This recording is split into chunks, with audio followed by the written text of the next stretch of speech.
오늘 할 얘기는 크게 두 가지 정도로 요약을 할 수가 있는데요. 하나는 정책이 만들어지는 과정을 전체적으로 살펴보고요. 그 속에서 우리가 모여서 나누는 여러 가지 과정들이 어떤 의미를 갖고 있는가를 한번 짚어보겠습니다.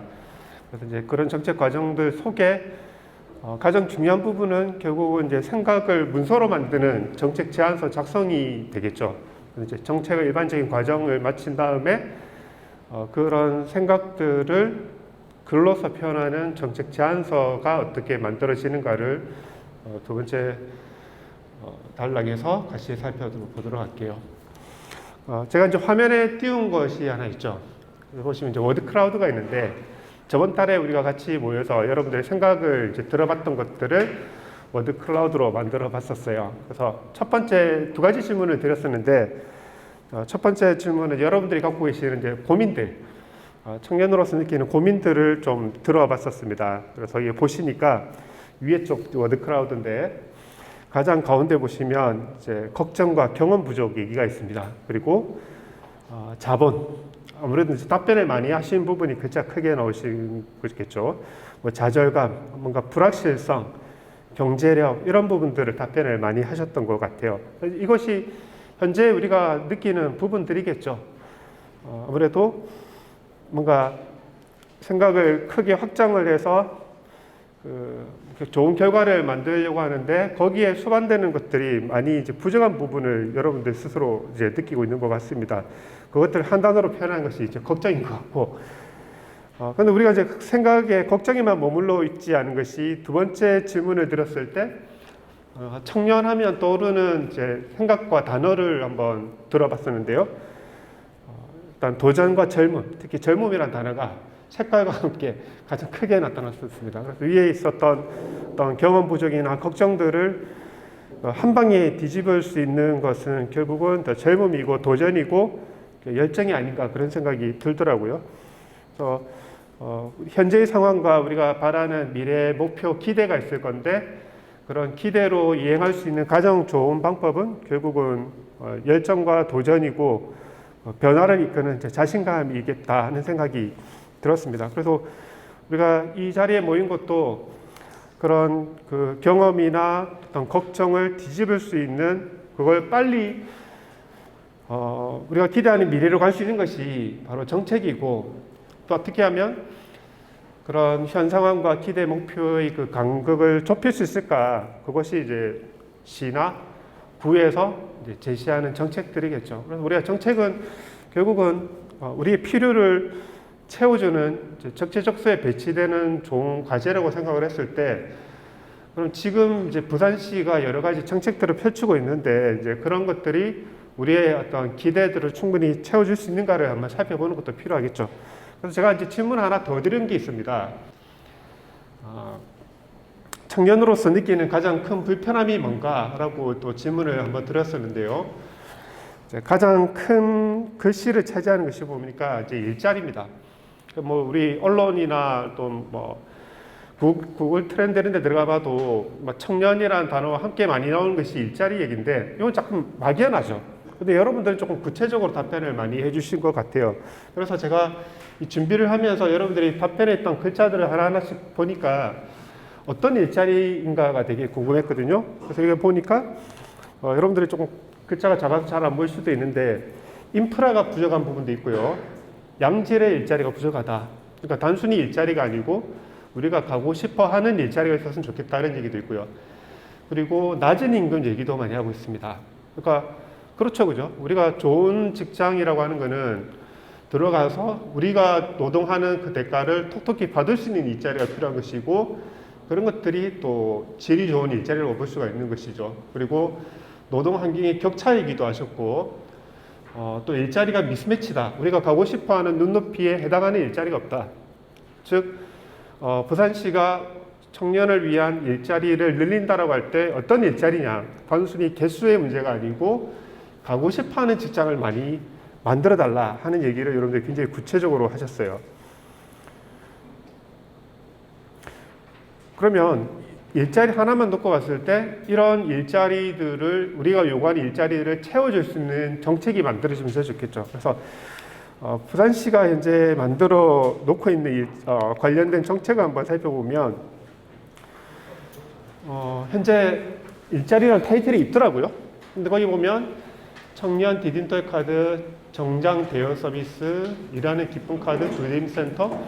크게 보니까 이제 취업 정보를 제공하는 관점에서 정책을 하나 만들고 있고, 그 다음에 면접 이런 데서 나타날 수 있는 부족한 부분을 채워주는 이런 정책들로 만들어지고 있더라고요.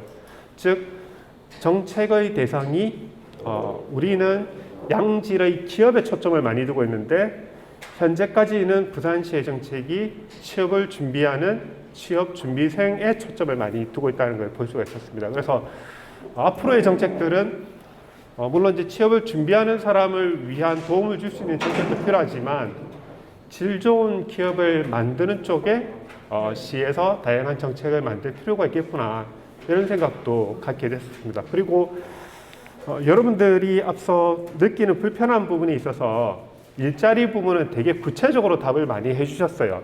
어떤 일자리냐? 그냥 개수 이렇게만 답변을 안 해주셨어요. 노동 환경 얘기도 하셨고, 그 다음에 인프라 얘기도 하셨고, 그 다음에 보수적인 기업 문화 이런 것도 하셨거든요. 그러니까 어떤 기업의 체질 개선도 좀 있었으면 좋겠다, 이런 답변도 많이 하셨습니다. 그것이 부산시의 기업들이 대부분 이제 중소기업 위주로 꾸려져 있다 보니까 거기서 나타나는 파생적인 문제들을 여러분들은 이미 알고 계시다는 얘기죠.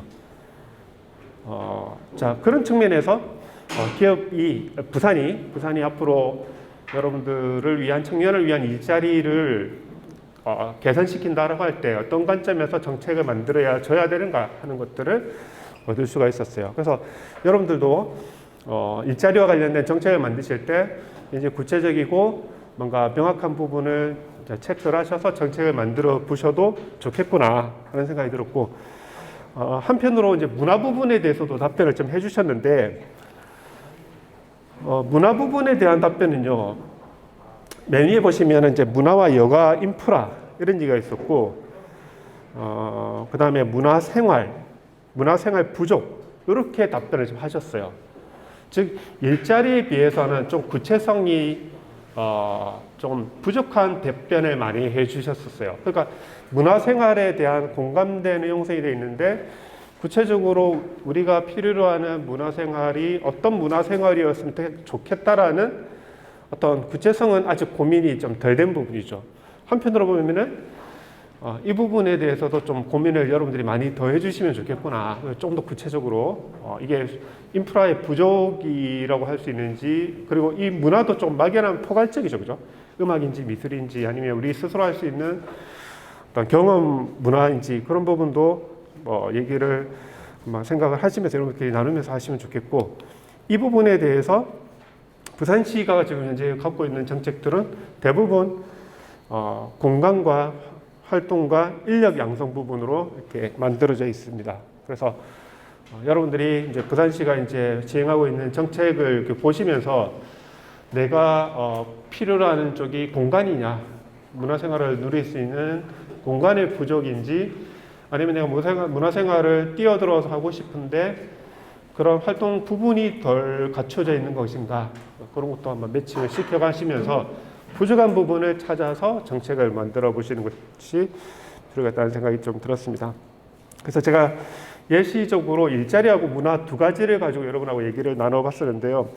오늘 이제 각자 갖고 있는 생각들을 활동을 하시면서, 테이블 활동을 하시면서 충분히 얘기를 나누시고 구체화시키면서, 그리고 현재 부산시 정책이 어떤 것이 있는가를 돌아보고 마치 이제 테트리스에서 빈칸 채워 가시듯이 부족한 부분을 찾아가시는 것도 하나의 재미가 있지 않을까 생각이 많이 들었습니다. 그래서 우리가 이 자리가 일종의 우리의 생각에 못 미치는 현재의 정책들을 찾아서 일종의 정책 사각지대를 우리가 채워나가는 과정으로 이해를 해주시면 좋겠다 생각이 듭니다. 그래서 말씀하신 대로 그런 관점에서 우리가 갖고 있는 정책들, 생각들을 어떤 과정으로 정책에 담을 건가 하는 정책 과정을 살펴보고요.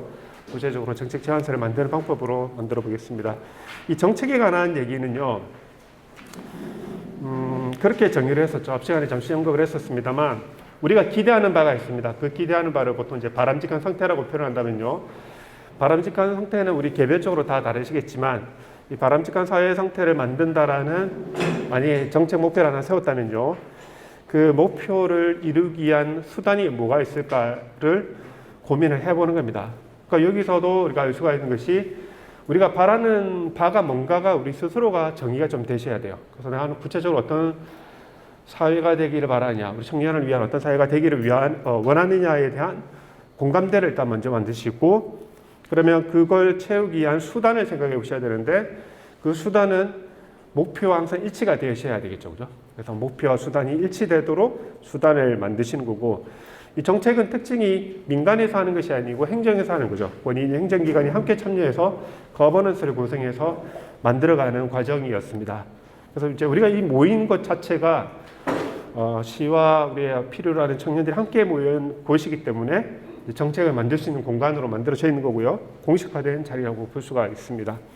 그래서 이 자리에서 나누는 것들이 이제 정책을 만드는 과정이라고 보시면 되겠죠. 정책 과정은 딱 정해진 건 없습니다. 그래서 제 나름대로 정리를 해보기를 지금 우리가 이 자리에 모여서요 생각을 나누는 것이 일종의 문제 제기 단계라고 볼 수 있습니다.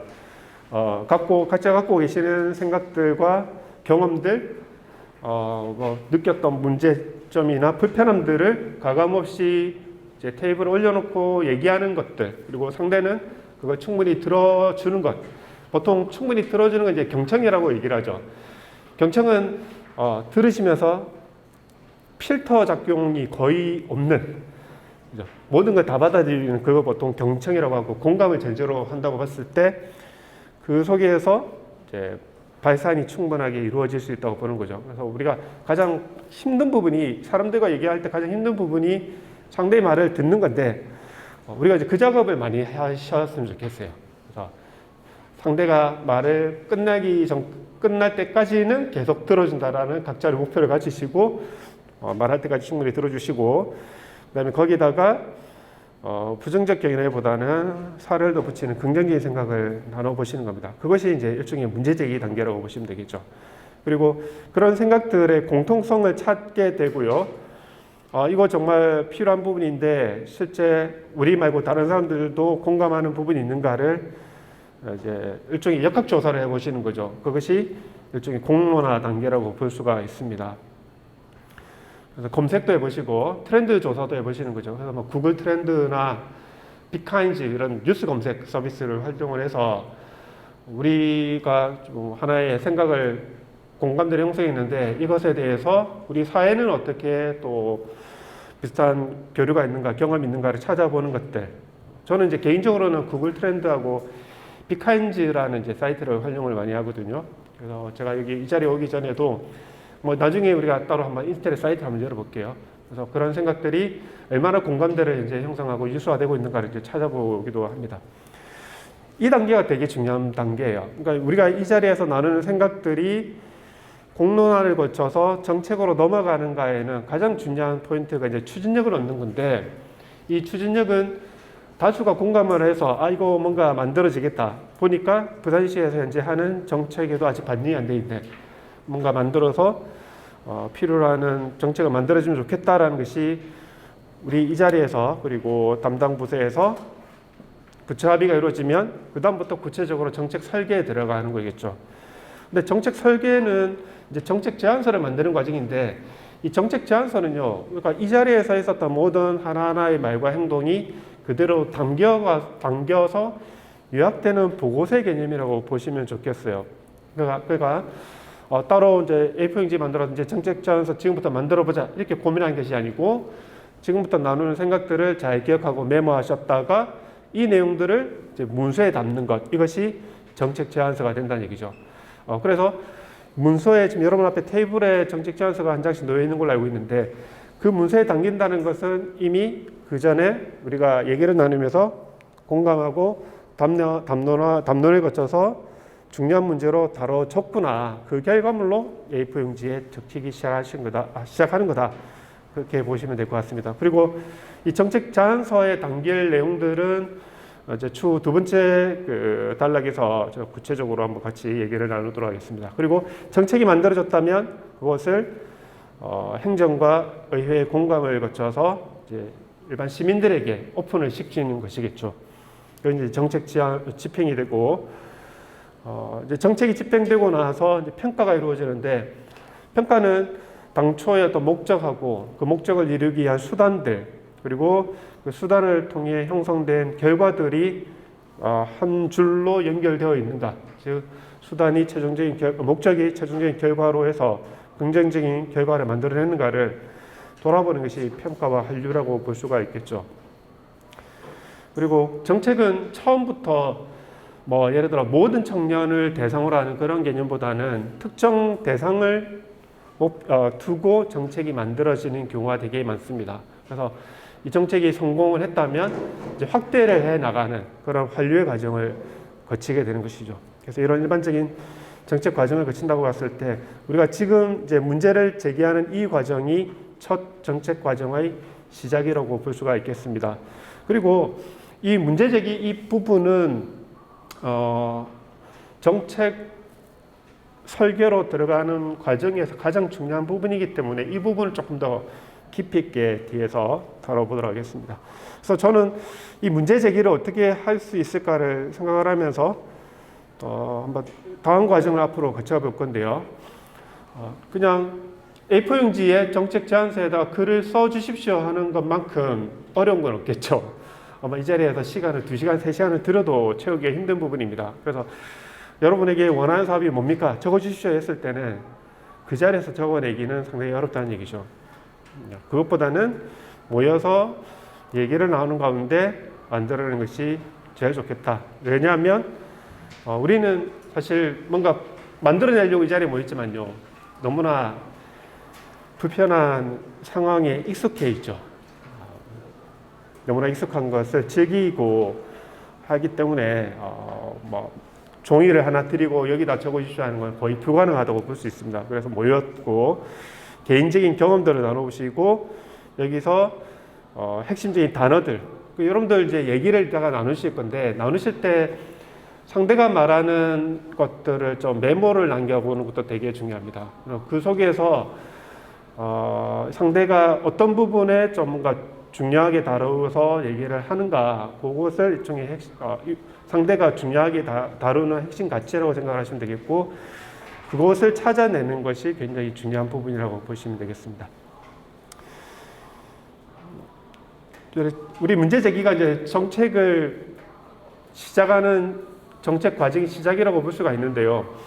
이 정책 과정에 시작을 할 때는 저는 누구를 구체화된 정책 대상으로 삼을 건가를 결정 짓는 게 필요하다고 생각을 해요. 예를 들어서 어떤 특정한 조에서요, 그냥 부산에 거주하는 청년 이런 것보다는 그 청년이 어떤 청년인가, 뭐 나이도 좋고요, 소득도 좋고 거주지도 좋습니다. 뭐 성별이 들어가도 좋을 수 있어요.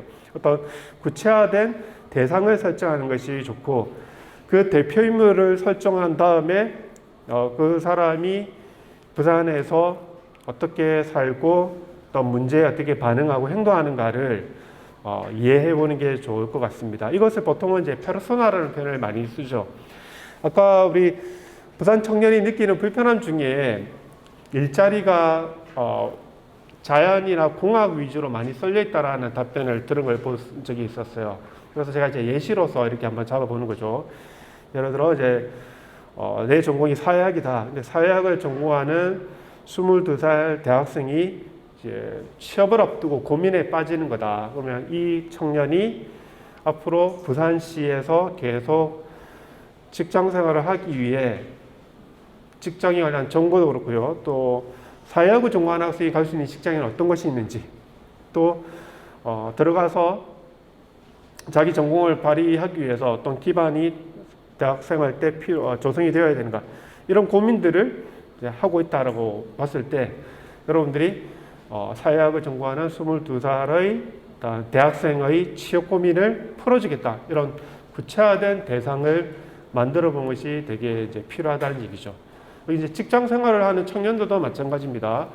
어떤 업종에서 직장을 다니는 청년이 뭐 예를 들어 주말을 활용을 잘 못하는데 항상 주말에 집에만 있는 어떤 그런 여유롭지 못한 생활을 해결하고 싶다, 이런 페르소나를 한 명 설정을 구체적으로 해보시고 그 사람이 느끼는 문제나 불편함들을 서로 생각을 나눠보는 것도 좋습니다. 그러기 위해서는 우리 조별로 나중에 하실 때 공통점이 있을 때 제일 좋겠죠. 그래서 얘기를 나누시고 어떤 청년을 가상의 인물로 세워서 이 청년의 문제를 우리가 같이 깊이 있게 들여볼 것인가, 이렇게 얘기를 나누시는 게 좋습니다. 그래서 페르소나를 먼저 하면 설정을 하자. 이것도 문제 해결에 굉장히 도움이 될 수 있습니다.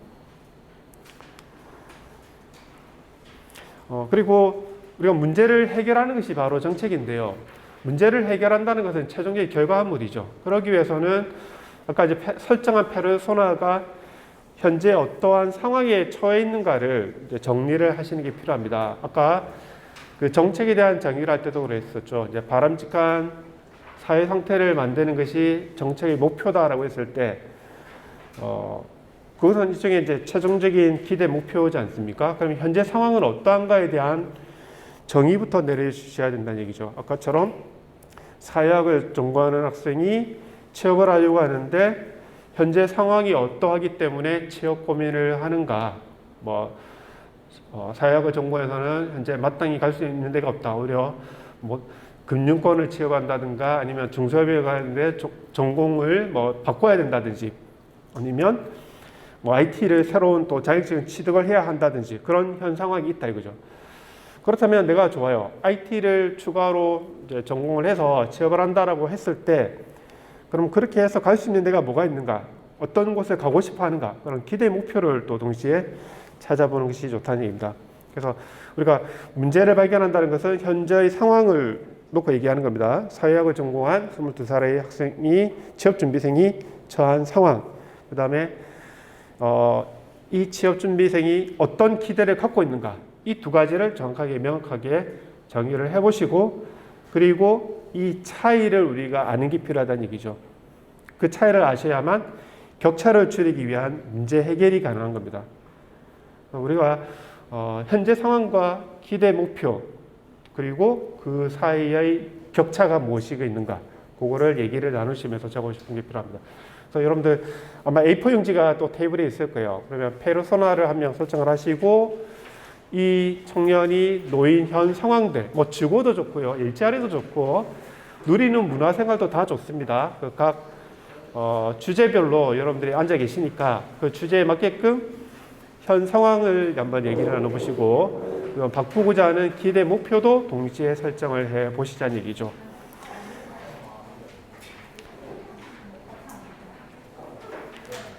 자, 그럴 때는 현 상황과 기대 목표를 찾을 때요, 현 상황을 어떻게 파악할 것인가, 그리고 바라는 바가 뭔가 막연한 부분 있잖아요. 그래서 그 페르소나와 가장 유사한 사람과 만나서 인터뷰를 하는 것, 대화를 틀어보는 게 제일 좋아요. 그리고 관찰을 해보는 것도 좋습니다. 관찰을 해보시는 것도 좋아요. 그래서 우리 문제를 해결해야 될 문제를 찾기만 해도 사실 정책 제안서 작성의 반 이상은 우리가 해결했대도 과언이 아닙니다. 그 다음부터는 기계적으로 다뤄야 될 부분이 되게 많거든요. 그래서 우리가 설정한 인물이, 가상의 인물이 현 상황이 어떠하고 어떤 기대를 갖고 있는가를 찾는 데 시간을 많이 들이시기를 바라는 관점에서 관찰도 해보고 인터뷰도 해보시고 체험도 해보시는 게 또 필요합니다. 나는 공대인데 잘 모르겠는데 라기보다는 여러분들이 사회학을 전공하는 어떤 취업준비생으로 들어가서 그 청년이 갖고 있는 생활을 체험을 해보시는 것도 좋아요. 이런 유사한 사례는 되게 많습니다. 우리가 요즘 흔히들 타고 다니는 이제 저상버스도 처음에 그런 관점에서 다 만들어진 것들이었죠. 20대에 젊은 디자이너가 60대 이상의 원하는 제품을 개발을 해야 되는데 너무나 어려운 상황에서 스스로 60대 이상의 모습으로 돌아가서 체험을 해본 거죠. 돋보기형도 써보고 지팡이도 짚고, 그래서 그런 체험을 통해서 60대 이상의 노인들이 느끼는 불편함들을 공감하는 과정에서 이제 저상버스라는 걸 만드는 거죠. 20대가 노인의 모습으로 들어가서 버스를 타려고 했더니 너무나 힘든 거죠. 그래서 노인들은 버스를 탈 때 되게 불편함을 많이 느끼겠구나라는 경험에 의해서 이제 저상버스를 만드는 것이 우리가 지금 흔히들 타고 다니는 저상버스의 시작이라고 얘기를 하고 있습니다. 인터뷰하는 방법을 제가 짧게 적어놨습니다만 여러분들이 한번 좀 읽어보시면 좋을 것 같고요. 가장 포인트는 이해가 필요하다는 얘기입니다. 충분한 공감을 하면서 이 페르소나가 이런 불편함이 있고 이런 기대 목표가 있구나라는 것을 최종적인 결과물로 봐주셨으면 좋겠어요. 이 사람에게 이러한 문제가 있다라의 판단은 진정한 어떤 문제의 발견에서부터 출발을 하는 거고요. 충분한 이해의 결과라고 보시는 거죠. 그래서 여러분들 이따가 인터뷰를 서로 이제 얘기를 나누실 때 상대가 진짜 원하는 게 뭔가를 발견하기 위해서라도 귀를 쫑긋 하시고 메모하시고 자주 사용하는 단어가 있다면 그것을 꼭 이제 적어가는 것도 필요합니다.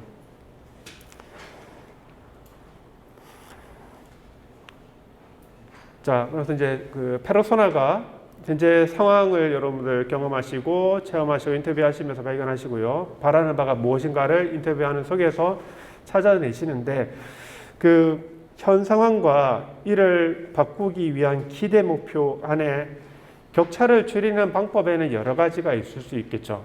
그래서 팀 활동을 하실 때는 여러 가지 아이디어를 자유롭게 발산하는 시간을 가져셨으면 좋겠고 아이디어에 아이디어를 더해서 많은 아이디어를 만들었으면 좋겠어요. 그래서 저 같은 경우에는 보통 어떤 모임을 하면 한 사람당 3개 이상의 아이디어를 마치 시간을 주고요. 그 자리에서 즉흥적으로 아이디어를 막 내도록 연습을 많이 하거든요. 의외로 즉흥에서 나오는 아이디어, 질 좋은 아이디어가 되게 많습니다.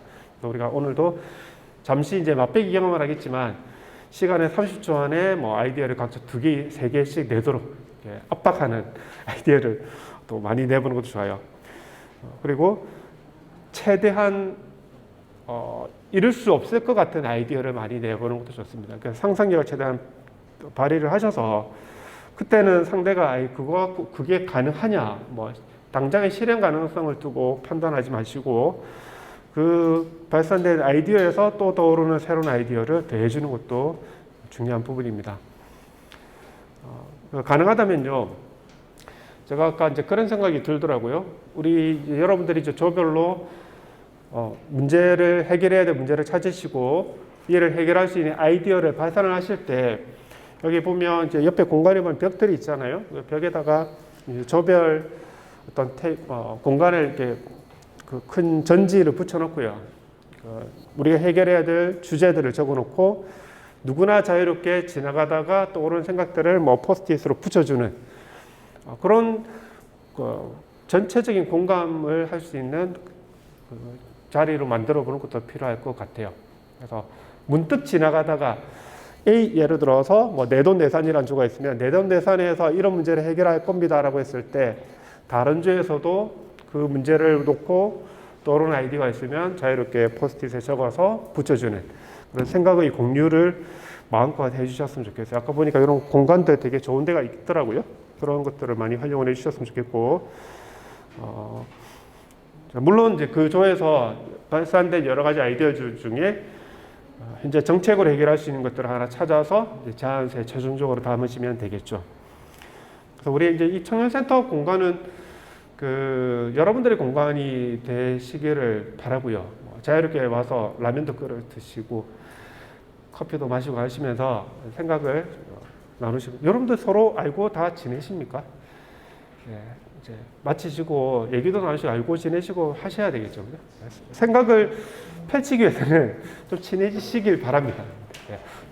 혹시 한번 모이시고 한도리에 보고 뭐 이렇게 하시지 마시고 너무 조별끼리만 모이지 마시고 전체적으로도 자유롭게 교류하시는 시간이 꼭 있었으면 좋겠어요. 그리고 이제 프로토타입은 그런 거죠. 여러 가지 아이디어들 중에 하나의 안을 만들기 위해서 이 아이디어를 정책 제안서에 담았을 때 과연 얼마나 많은 청년들이 공감을 해줄까? 이것도 우리 이제 청년센터 내에서 한번 스크린을 걸치는 게 필요하겠죠.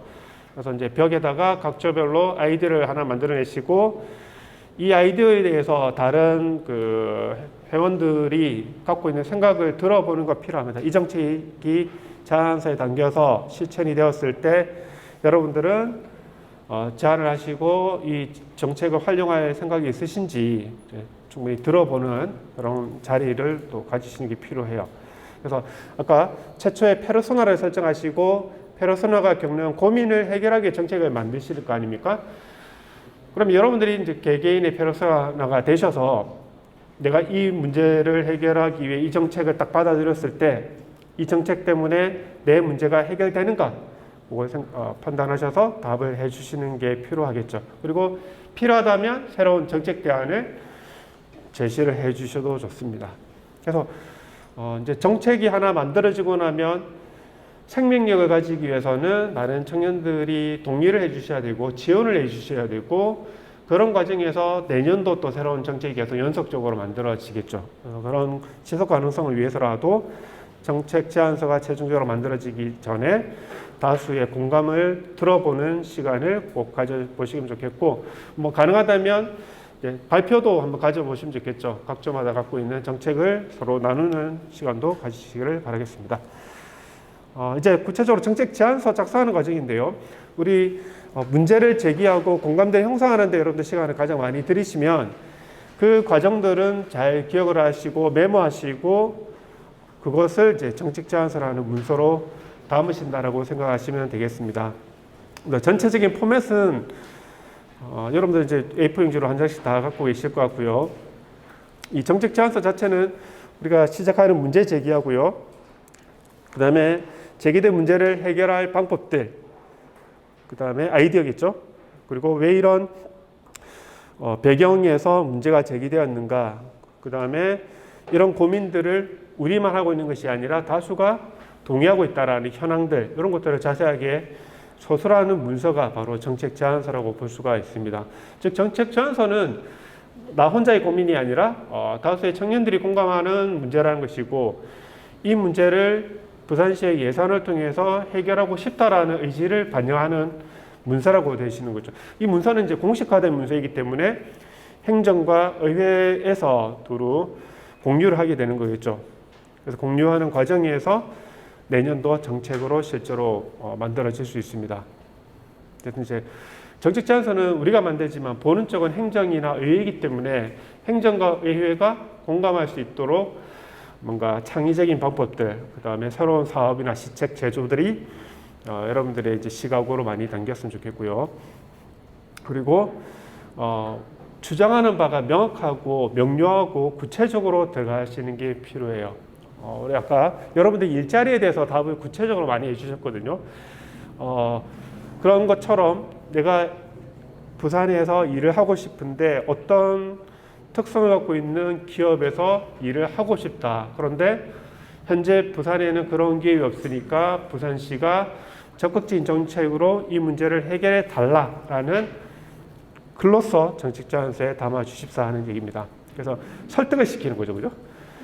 설득을 시키는 겁니다. 만약에 그냥 일자리를 만들어 주세요 하면은 행정이나 위에서는 역으로 어떤 일자리가 필요하십니까? 지금도 일자리 풍성하지 않습니까? 라고 답을 할 수도 있어요. 그래서 거기에 대해서 사전에 제안서에 구체적인 내용들을 이제 담아 달라는 얘기죠. 명확하고 때로는 명료하고 구체적이고, 그리고 이해가 잘 안 될 수도 있어요. 우리가 갖고 있는 문제를 한참 고민하고 글을 쓰기 때문에 문서에 있는 문장이나 단어를 우리는 다 이해하고 있지만 이 문서를 보는 쪽에서는 이해를 못할 수도 있습니다. 그래서 이 정책 제안서를 보는 사람의 입장에서 제안서를 이해하기 쉽도록 구체적으로 좀 적어달라.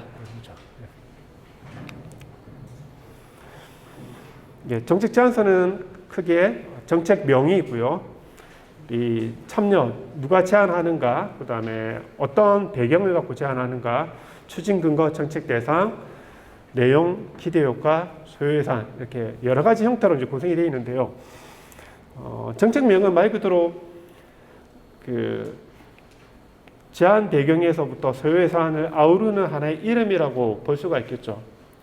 정책 제안서를 첫 장을 딱 넘겼을 때 제목을 보고도 어떤 것을 뭔가 만들어 달라라는 요구가 직관적으로 드러나 있으면 좋겠습니다. 그래서 예를 들어서 우리가 이제 예시를 많이 하는 것 중에 하나가 청년 주거 문제 해결, 이렇게 하면 조금 모호할 수 있습니다.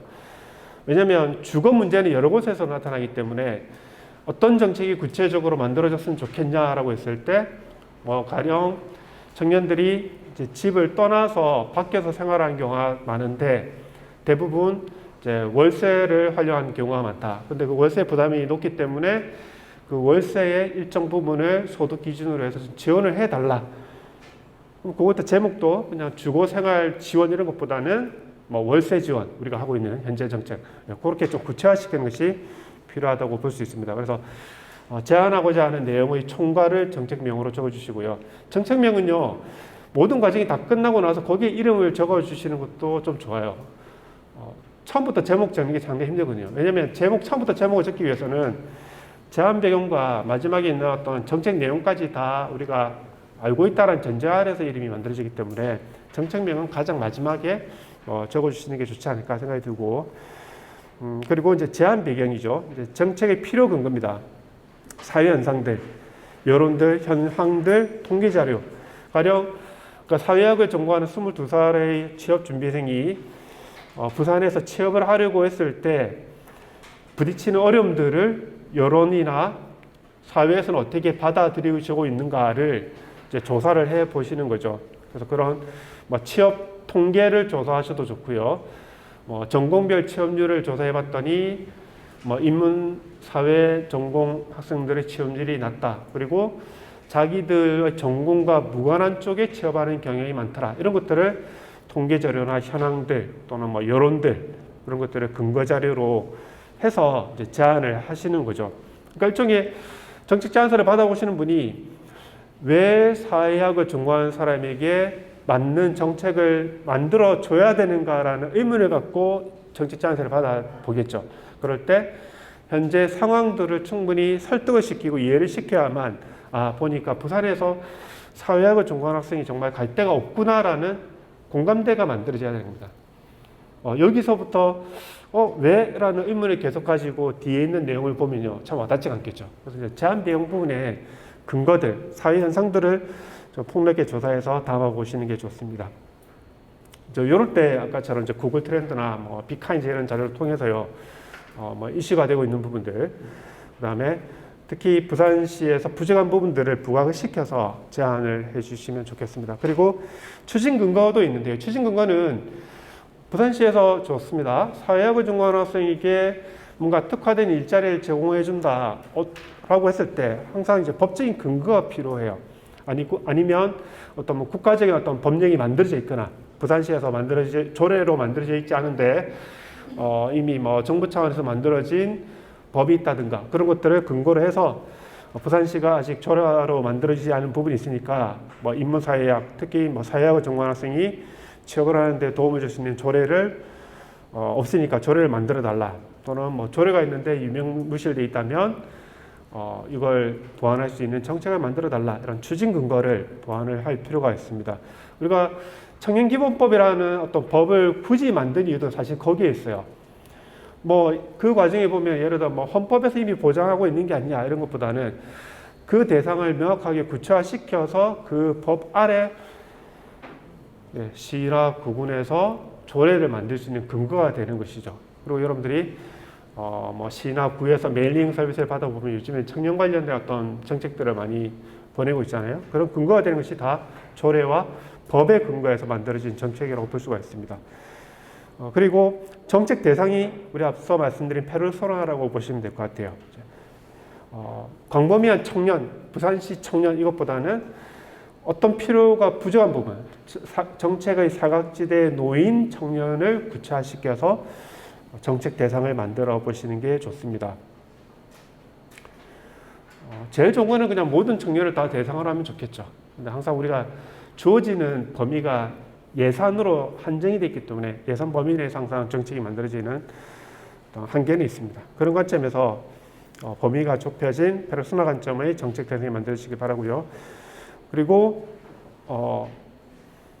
정책 내용들, 언제 사업을 시작하고 언제 시작하고 이제 구체적인 어떤 방안들을 정책 내용으로 담으십니다. 여기 제안 배경과 추진 근거와 정책 대상과 정책 내용은 이제 같은 한 줄로 맥을 연결하시면서 계속 이제 환기를 시켜가시면서 이게 목적하고 수단과 최종적인 이제 결론이 동일한가를 짚어보면서 이제 제안서를 만드시면 좋겠고, 그리고 이제 기대 성과도 마찬가지입니다. 앞서 페르소나가 만약에 사회학을 전공하는 22살이라면 그 청년과 관련된 제안 배경을 만드시고, 인문사회학 전공 학생이 취업을 하는 데 도움을 줘야 되는 법률적 근거가 있는 걸 찾아보시고, 그 다음에 이 사회학을 전공하는 친구에게 구체적으로 어떤 방안, 예산이 있을 수 있고 비예산이 있을 수 있는데 구체적인 방안들을 제시를 해보는 겁니다. 그리고 그런 정책이 시행이 됐을 때 누릴 수 있는 성과들, 자기의 전공에 일치하는 취업 기회가 열린다든가, 아니면 새로이 사회학을 전공할 학생들에게 기회를 주는 거죠. 취업 기회를 만들어준다는, 지속 가능성 측면에서도 인문사회를 부산시 안에서 부흥시킬 수 있는 하나의 방법이 될 수 있다라는 어떤 기대 효과를 적어주시는 것도 좋고요. 그리고 정책 내용에 따라서 소요 예산을 만들어 볼 수가 있습니다. 이제 실현시키기 위해서 구체적으로 정책 규모를 만드는 거죠. 처음에는 사회학을 전공한 22살의 학생에게 정책이 집행이 되어서 구체적인 성과가 만들어지고 만족이 이루어질 경우에는 인문사회로 확대되고 또는 자연계로 확대가 되면서 또다시 또 그 나름의 사각지대에 있는, 예를 들어서 예체능을 전공하는 학생들, 이렇게 구체적으로 정책이 계속 지속적으로 확대가 될 수 있는 근거가 될 수가 있는 것이죠.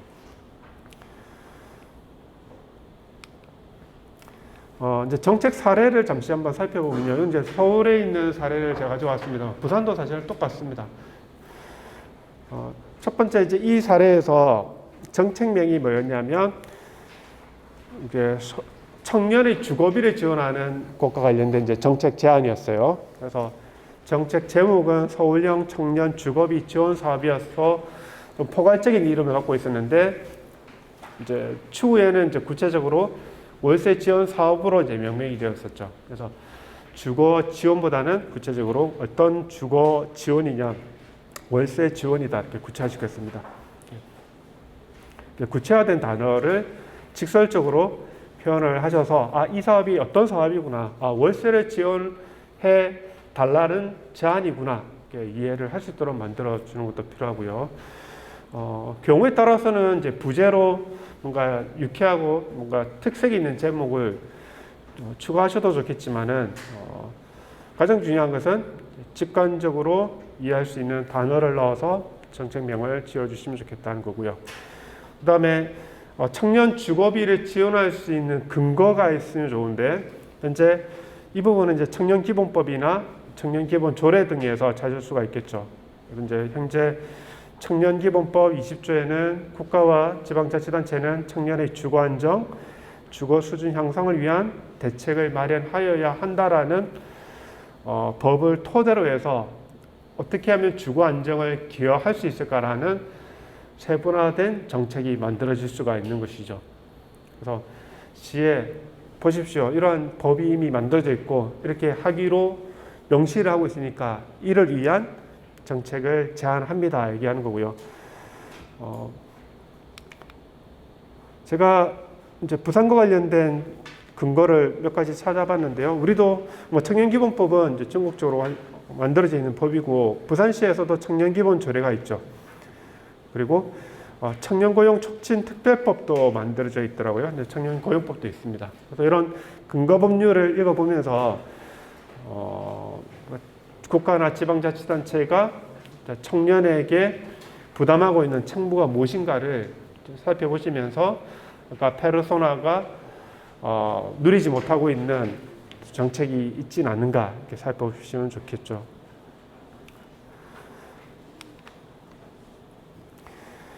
그다음에 이제 추진 배경은 말씀드렸던 것처럼 사회적인 추세나 여론이나 언론을 찾아보시는 거고, 보통은 이제 그 관공서에서요 보고서 형식으로 이런 사회적 추세 조사한 것이 좀 다분히 있습니다. 그런 것들을 검색하시면 좋은데, 검색은 요즘에는요, 제일 좋은 거는 구글 검색을 해보시는 겁니다. 구글에 들어가셔서 청년 주거 또는 인문사회, 청년, 취업 이런 식으로 연관 단어 검색을 해보시면 관련된 보고서나 관련 법령들을 호포를 할 수가 있습니다. 그런 내용들을 찾아 들어가셔서 검색을 해보시면 좋고, 나중에 우리가 뭐 핸드폰으로 직접 한번 찾아가 보시면 좋겠어요. 그래서 경험해 보시면 제일 좋죠.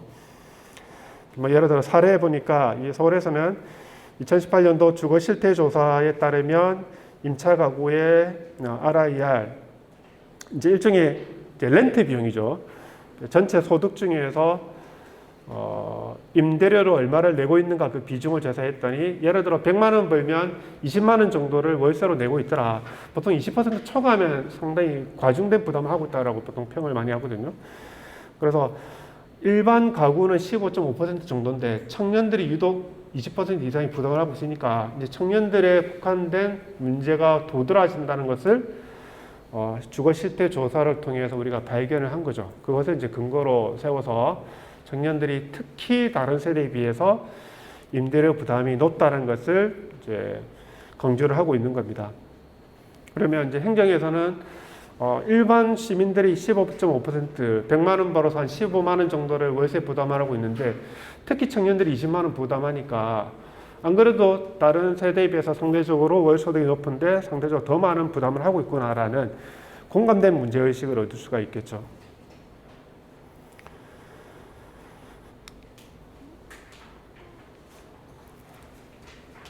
저는 이제 국가통계 포털에 제가 들어가 봤었어요. 글자가 작아서 잘 안 보일 수도 있겠는데, 국가통계 포털에 들어가서 제가 이제 검색을 청년 일자리로 검색을 해봤거든요.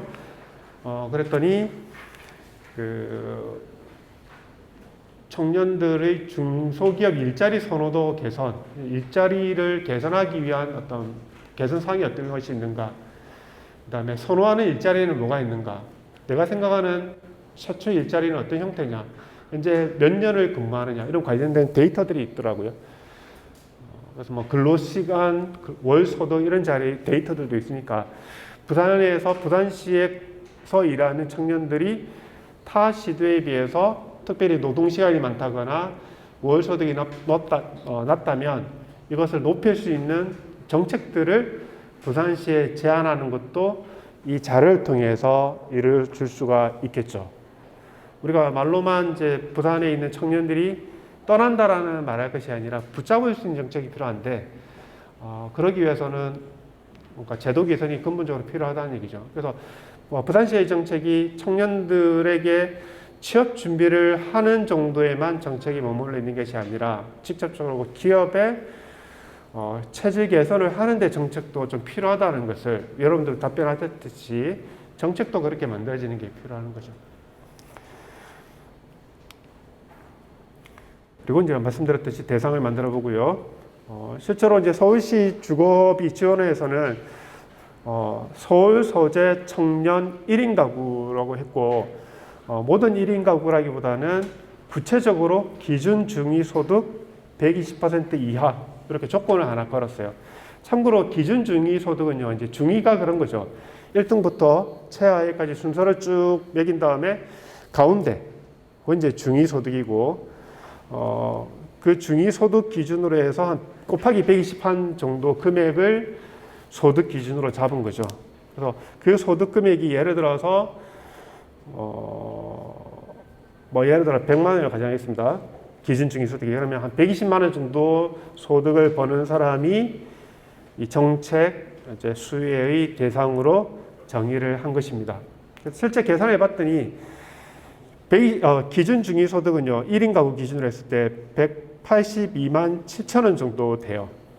근데 여기에 120%를 곱하니까 한 명 기준으로 해서 219만 3,397원을 7원 아래로 받는 어떤 1인 청년에 대해서 이제 주거비 지원을 하도록 정책을 만들어 낸 거죠. 그래서 고소득 청년들은 이제 이 정책 대상에서 제외되도록 정책을 만들어낸 겁니다. 물론 예산이 아주 무한대로 우리가 집행을 할 수 있다면 이런 소득 기준도 사라질 수 있겠지만, 항상 이제 제약 조건이 있는 그런 상황입니다. 그리고 월세도 무한정 높은 월세를 사는 것이 아니라 60만 원 이하의 월세를 사는 청년에 대해서 지원하겠다. 이렇게 범위를 계속 좁혀가는 겁니다. 이거는 이제 서울 기준이죠, 그죠? 그러면 부산은 어떻게 이제 또 기준을 삼을 것인가? 그거는 아까처럼 사회조사 근거라든지 부산에서 일하는 청년들의 월소득 기준 이거보다는 좀 더 낮아야 될 수도 있을 거예요. 제가 구체적인 금액은 모르겠습니다만 조사해서 페르소나를 정해 보시는 게 필요하다. 네, 그리고 이제 정책 페이지가 확 넘어갔는데요. 정책 내용들 월세를 지원한다면 어떻게 지원할 것이냐? 1인당 10만 원 정도, 10개월간, 총 3,000명. 이런 근거는요, 이제 전체 예산 규모 안에서 이루어지는 거고, 이 부분도 최종적으로 행정과 모니터링하는 과정에서 금액이 바뀌어질 수 있겠죠. 부산시의 예산이 충분하다면 금액이 더 늘어날 수 있는 거고, 주어진 범위 안에서 이거 최종적으로 결정되는 부분입니다. 1인당 10만 원이 될지, 9만 원이 될지, 12만 원이 될지는 끊임없이 거버넌스 안에서 해결해야 될 부분이고, 여러분들이 나중에 이제 담당 부서가 정해지면 담당 부서 공무원분과 상의하면서 이 금액이 자연스럽게 정해지는 부분입니다. 그리고 이제 이 주거비에서 주거 지원에서는 단순히 월세를 지원하는 것뿐만 아니라 청년의 주택 환경을 개선하는 부분도 이제 담았었어요. 그래서 비연금성 지원 부분도 담아도 볼 수 있고, 대학과 자치구 참여를 통해 이제 청년들의 지원을 받는 식으로 정책을 집행하는 걸로 되어 있습니다. 그리고 이제 기대 효과는요, 이렇게 예를 들어 월세가 지원이 됐을 때 나타날 수 있는 변화들을 구체적으로 적었고, 주거비를 지원하는 것이니까 아무래도 경제적인 부담이 줄겠죠. 경제적 부담이 줄면 심리적 불안감이 어느 정도 해소가 됩니다. 그래서 그런 내용들을 구체적으로 했고, 사각지대를 해소한다. 그리고 청년들의 비예산 사업을 통해서 주거활동도 개선할 수가 있다. 기대되는 어떤 정책 내용이 있으면요, 그 내용이 실현이 되었을 때 청년들에게 어떤 혜택이 돌아가는가를 구체적으로 기대 효과를 적어주시면 되고요. 그럼 여기 있는 이제 정책 내용도 그렇고요, 기대 목표도 그렇고, 결국은 계속 거슬러 올라가면 문제의 발견에서부터 시작이 되는 겁니다. 어떤 현재 상황이 있는가, 그 상황을 바꾸기 위한 정책들이 만들어지기 때문에 문제의 제기 단계에서 충분히 여러분들 얘기를 나누는 게 필요하고요. 그리고 정책이 집행이 되었을 때 어느 정도 재정 규모가 있느냐 했을 때 앞서서 월 10만 원, 3,000명 정도, 10개월 정도 지원한다고 했기 때문에 그 근거에 따라서 10만 원 곱하기 3,000명 곱하기 10개월 해서 이제 금액이 책정이 되는 것이죠. 그리고 그 집행을 하는 과정에 운영하는 데 필요한 예산들, 홍보하는 데 들어가는 예산들을 적어줬습니다. 물론 이 예산들은 이제 담당 부서와 공유하는 과정에서 금액이 최종적으로 정해지는 거니까 정책 제안하는 단계에서는 이제 계략적인 금액이 들어가시면 될 것 같고, 이것이 정확도를 너무 크게 안 가셔도 돼요. 나중에 이제 협의하는 과정에서 최종적으로 결정될 그런 금액입니다. 마지막으로 실제로 이제 정책이 만들어지겠죠. 이제 이 정책을 청년들을 위해서 집행하겠다라고 하면 추진 계획이 사업 담당 부서에서 만들어지고요. 구체적으로 청년들이 그러한 조건을 갖고 있는 청년들이 이 정책에 이제 지원을 해서 혜택을 받을 수 있는 어떤 포맷들, 양식들이 만들어지고, 그리고 청년들을 위해서 어떤 예산이 필요한가를 이제 부산시 안에 있는 예산 관련된 부서하고 사업을 담당하는 부서 간의 커뮤니케이션을 통해서 이제 사업계획서와 예산 설명서가 만들어진다 보시면 되겠습니다.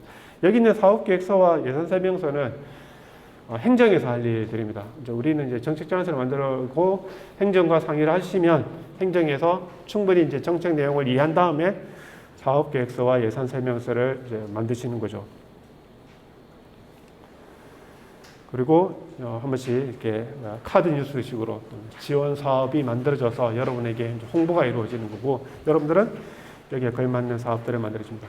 제가 아까 예시로 페르소나를 사회학을 전공한 22살의 학생이라고 예시를 드렸었는데, 이제 그 친구들, 인문사회를 전공한 학생들에게 취업을 지원할 수 있는 어떤 사업들이 구체적으로 만들어질 수가 있는 것이겠죠. 전체적인 이제 정책 제안서 과정도 짧게 한번 살펴봤는데요. 우리는 말보다는 실천과 행동이 더 중요하겠죠. 그래서 이번 주어진 이제 시간은 우리 각 테이블마다 이제 앉아 계시는데 이미 각 조마다 문제 부분에 어떤 정도 공감이 이루어진 조가 있습니까?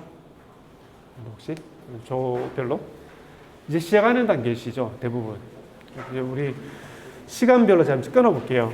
우리 맨 처음에 페르소나를 설정하는 것에서부터 한번 시작을 해보도록 할게요. 그래서 여러분들 조별로 누구를 대상으로 삼을 것인가, 어떤 조건을, 어떤 문제를 안고 있는 청년을 먼저 설정할 것인가를 고민을 하는 걸로 하겠습니다. 그래서 우리 단계별로 다시 앞으로 좀 돌아가 보면, 자, 우리 앉아 계시는 각 조에서 대상을 한 명 설정해 주셨으면 좋겠고요. 대상은 제가 한 시간을 5분, 2, 3분 정도만 드릴게요. 우리 조에서 문제를 안고 있는 어떤 청년을 한 명을 세울 것이냐. 가상의 인물입니다.